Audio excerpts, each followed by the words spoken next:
Welcome to another Kundalini Q&A session. It's very simple. You send me questions about Kundalini and I'll do my best to respond. Before I get into that, I just want to remind you to check out brentspirit.com for more free content. I've got some ebooks and I'm also working on some courses. They'll be out soon so you can check back periodically to stay up to date with those courses and whatnot. Now, without further ado, let's get right into this episode. I've put together 3 separate questions that I've received over Instagram, all to do with the dark night of the soul. Now, of course, the dark night of the soul is a very, very loaded topic. It's really intense. It's difficult to talk about, difficult to understand, difficult to express, to empathize with people that are going through it. When you're in it, it's difficult to hear what anybody has to say. So, maybe what I'm sharing here might not speak to you if you happen to be in a dark place, but nonetheless, we'll discuss it and see what lands, see what comes out. So let's get right into it here. While I'm recording this episode, I'm also live on Instagram. That's the best place to reach me with your questions, to follow along with my journey and the things I'm sharing.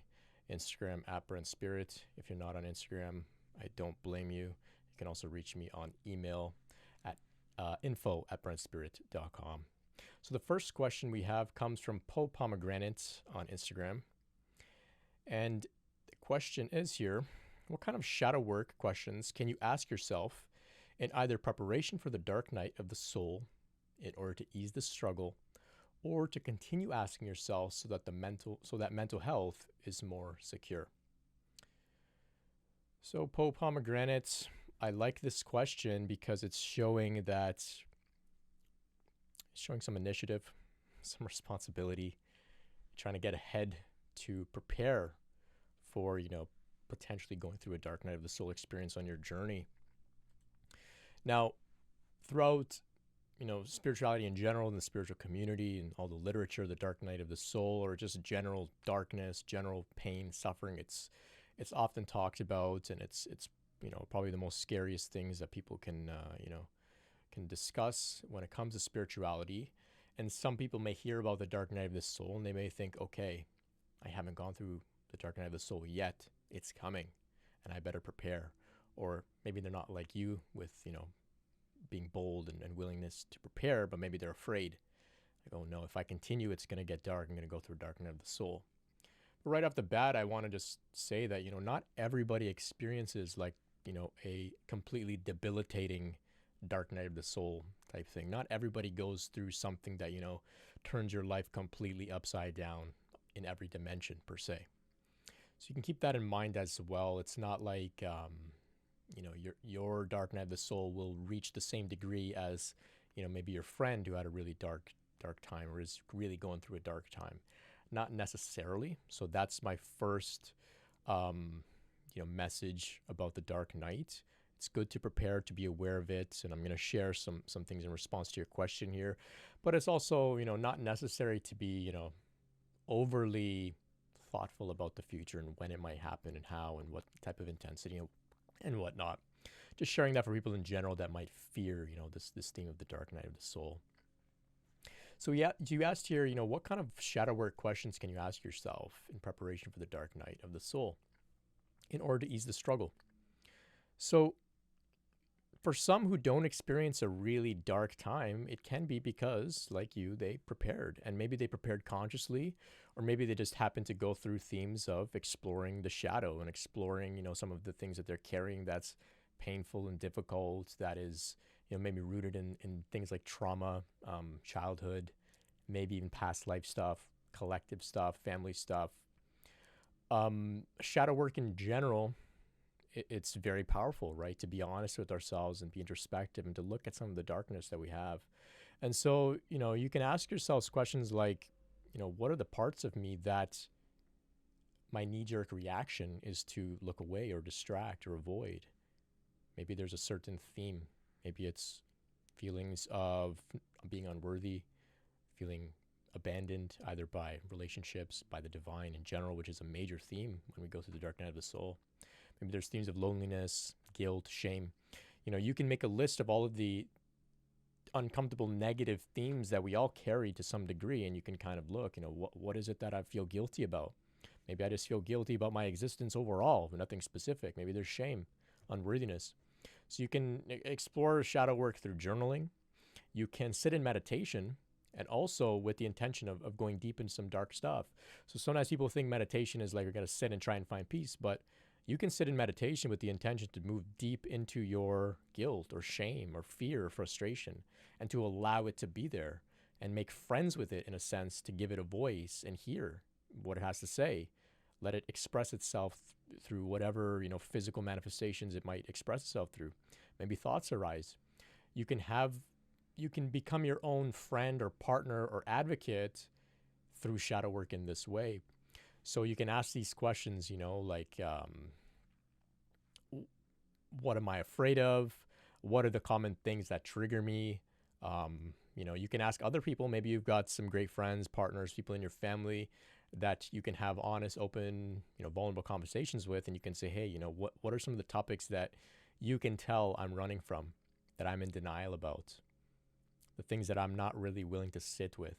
So other people can kind of help you in this way. It's not always available to everybody because it's heavy stuff. Not everybody can really help us in this way.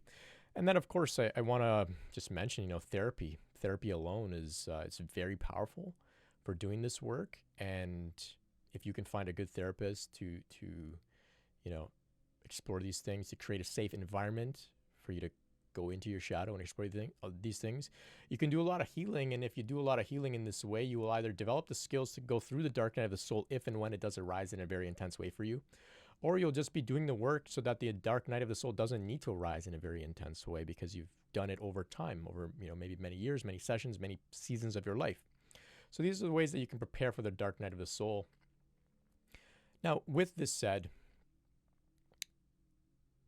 we can move on to the next question, actually, which is once again about the dark night of the soul, and explore a little bit more about how we can either prepare or in general understand what's going on in the dark night of the soul.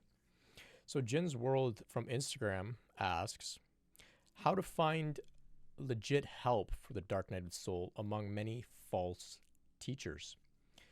Now, the natural inclination, maybe when we're in the dark night of the soul, is to look for help, look for the light, right? That's why it's, called the dark night, is the light seems to have gone out. And so we turn to people who we would hope are experienced enough to support us.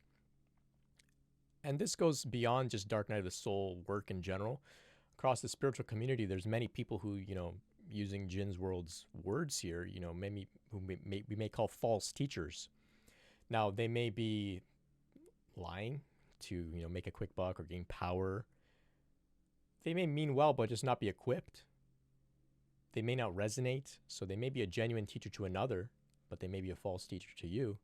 So there's different ways of looking at it in this way. But, to the question here, how do we find help? Well, it's difficult. It's very difficult. And the reason that it's difficult is because, if I can be a little flippant for a second, now I'll give some more in-depth insights here. But for a second, if I can just say, the dark night of the soul, part of the point of going through the dark night of the soul is you're alone. Like it's dark. There is no light. There's no teacher. I think the word guru means like dispeller of darkness, So if you had a guru with you during the dark night, it wouldn't be the dark night. Part of the major theme of going through the dark night is being alone, lonely, like feeling abandoned either by others, maybe it's a partner, friends, community. In the most broadest sense, it's being abandoned by the divine, abandoned by God. And often what precedes the dark night is a period of incredible connection, union, love, mystical experiences, synchronicity, abundance, feeling on purpose, feeling healthy, feeling alive. And it's from that place that we are then either, in some way or another, dropped and abandoned, you could say, to go into the dark night. And so there's, like I said, a flippant answer is to say there are no teachers that can help you through the dark night. Like really hold your hand and bring you out of it. Because part of going through the dark night is the death of sense of separation, death of insecurity, lack of confidence, unworthiness, guilt, shame. All of that gets removed so that you emerge out of the dark night reborn, knowing I got through this in some respects on my own. Whereas if you got through it with the help of a teacher, giving you the specific prescription of what you should do, or a teacher holding your hand, then part of you will be like, well, I needed help. I wasn't able to do it on my own. So that's why life doesn't always provide us with somebody who's like really able to help us through the dark night, right? And so that's like the general answer. We go through the dark night alone. That's why there aren't many teachers who can help. Now, beyond that, we can explore a little bit more specifically. So there's some teachers who, maybe they took a course, spiritual counseling or spiritual guidance 101, take this course and you'll be able to become a spiritual coach. And it's, like a 10-hour course or something, and now they're a coach. Or maybe they did some reading. But did they go through the dark night of the soul themselves? That's the real way to become initiated into some sort of teacher, is to go through your own dark night of the soul, not to take a course or a certificate or get a degree per se, right? Like traditionally, people that were playing the role of teacher or shaman or guru or guide or healer, these are people that did their own work. It's not people that took a course or went to school or read a book, right? Today you can go to school, become a some sort of healer, but it doesn't necessarily mean you healed yourself. You have a certificate, but it doesn't mean you healed yourself. So you can make a course about the dark night of the soul, but it doesn't mean you've gone through your own dark night of the soul. You may still be in the dark night of the soul. You may not even approach the dark night of the soul at all. And so that's why, there may be people out there that, your words here, they may be a false teacher, and they may not be able to really support you because they haven't gone through it themselves. They're just parroting or regurgitating. They don't really understand. Once again, I'll return back to my point there that, even somebody who's been through their own dark night of the soul, like there's an element of like, nobody can help you. You've got to figure it out on your own to some degree. Now, beyond that, there may be some teachers that have gone through their own dark night of the soul, but for whatever reason, they're still, you could say half-baked, or they still have some like, arrogant, power-hungry tendencies. We can call them egomaniacs, narcissists, etc. And they may, be out there trying to take advantage of those in a very dark place because they're vulnerable, easy to, manipulate and control and whatever. And so that could be also what's happens in some situations, when it happens and there's like a group of these people, we call it a cult, right? So discernment is very, very important here. When you're vulnerable, going through the dark night, it's important to, try and listen to ourselves, listen to our body, ask ourselves, where's my power? Am I giving it away? So that we don't give it away to false teachers who can then, take advantage of us, or at the very least, just waste our time and mislead us and let us down, right? So beyond this now, what I've noticed is that people that are really in the dark night of the soul, which I was saying, it's the strongest theme seems to be abandonment, feeling abandoned by others, by God, cynicism, feeling negative, pessimistic, feeling like a victim. These themes come very much to the surface. And when you're feeling these things, it's very difficult to even hear like a message, a teaching that might be true. It might be right, but it just won't resonate. Like when you're in the dark night of the soul, like God themselves could manifest before you, and you might very well be like, yo, get out of here, like F off. That's how people feel in the dark night. And I've talked to many people that are there, and it's like, they don't want to, like they may be looking for help, but when there's like a message, like they can't resonate with it and it's rejected. And part of it, I think, is rejected, not because they're arrogant or stubborn.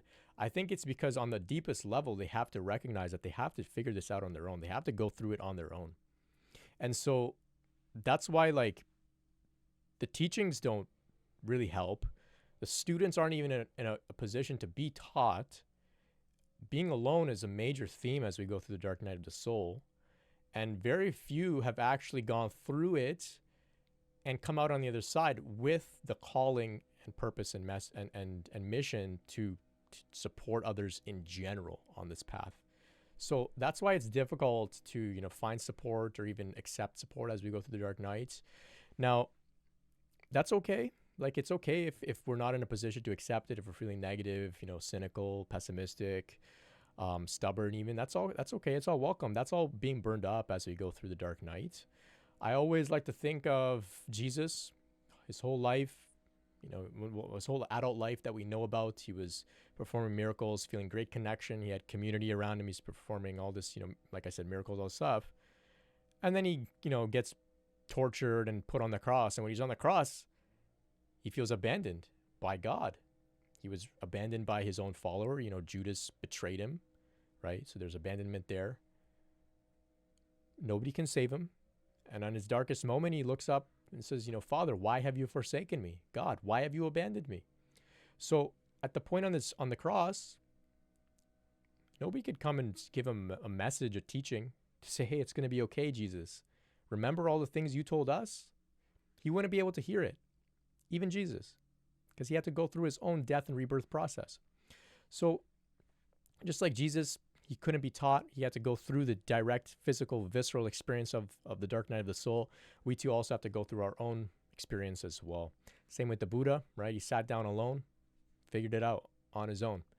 There were other people who were enlightened. They could have come to the Buddha and said, hey, buddy, like what people say today, hey, you're already enlightened. What are you doing? Just be here now. He would have said, hey, get out of here. You can't help me. Or he wouldn't have accepted their help or their message. He had to do it on his own. And so that's why it's difficult to find teachers to get us through the dark night of the soul. That's why it's difficult for us to accept it. We've got to go through it on our own.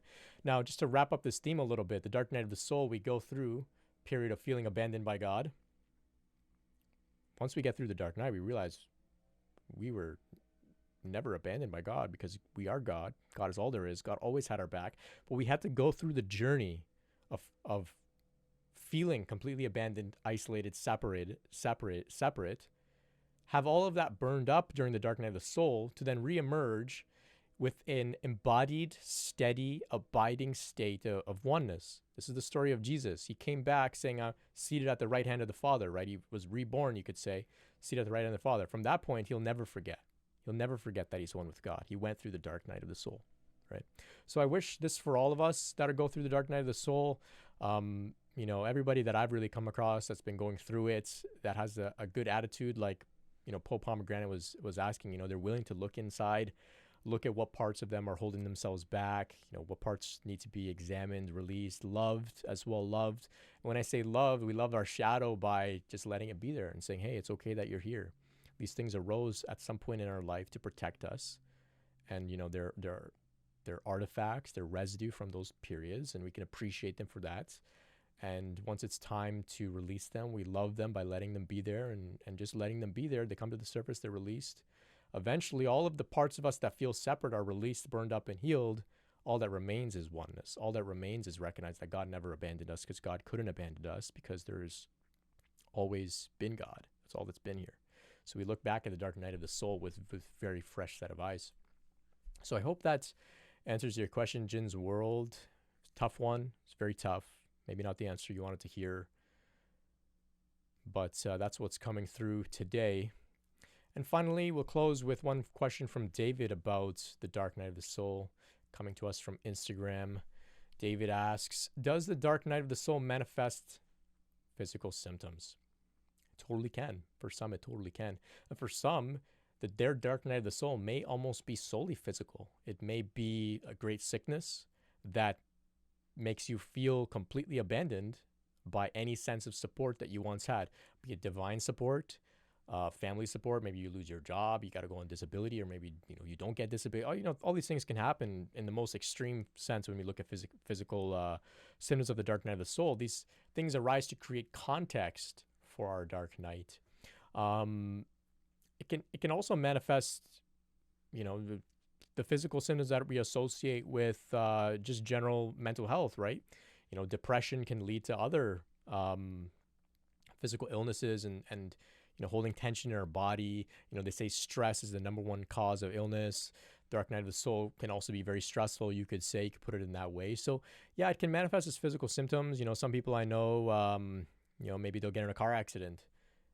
They'll, just be bedridden.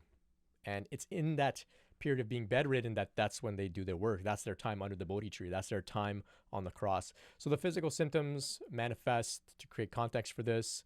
For me, now I can add another little caveat here, is that we can go through multiple dark nights of the soul. I don't mean to, scare anybody. They come with different themes, and different things are burned up through each dark night of the soul. And they don't also necessarily have to be just one single night. They could be months, weeks, years. They can be a single night. But, so for me, I've had dark night of the soul through, feeling abandoned by God. Other dark nights of the soul with dealing with illness and just having to ride it out. And, food poisoning. For some reason, I have food poisoning a few times, and if you know much about food poisoning, there's no cure. You just have to ride it out. And there was points where I was at my rock bottom, feeling like dying. And through that, there's deep suffering, but in that suffering, there's a weakening of the ego. There's a deep surrender that comes. During those periods of food poisoning, I'd have fevers, you'd get a little delirious. This can open yourself up to having some pretty profound mystical experiences as well. I know Joe Dispenza describes, as I think in his youth, he would be, have a lot of fevers, and he would get kind of excited because of the mystical experiences. But I digress a little bit there. But basically, physical illness, sickness, all of this can arise to provide context to help us to move through some of the things we're carrying very, very quickly. So that's a little about the dark night of the soul. I hope that's been helpful for you out there. Pope Pomegranate, David, Jin's World. I hope that I can, give you some insight at least. It's a very difficult theme, like I opened with here. It's not easy to talk about, not easy to go through at all. But keep going. Know that others have gone through it before you. They have all gone through it, and when they reported back, they said, hey, it's all going to work out. Keep going. So you can cultivate faith by just hoping that they're not making it up. I can tell you that they're not making it up. I've been through my own dark nights of the soul, come out on the other side, feeling confident, lighter, state of oneness, feeling unconditional love and peace. And that can, wane and oscillate and ebb and flow. But generally speaking, after having gone through some very, very dark times in my life, there is now a persistent state of knowing that it's all going to be okay, that it all is okay, and that it all always was okay. So I will close there for this Kundalini Q&A session. If you have a question for me, like I said, you can reach me on Instagram @BrentSpirit, email info@BrentSpirit.com. Check out my website for some more free content, ebooks, blogs, videos, etc. And look out for the courses that I've got coming out. Until next time, much love and peace.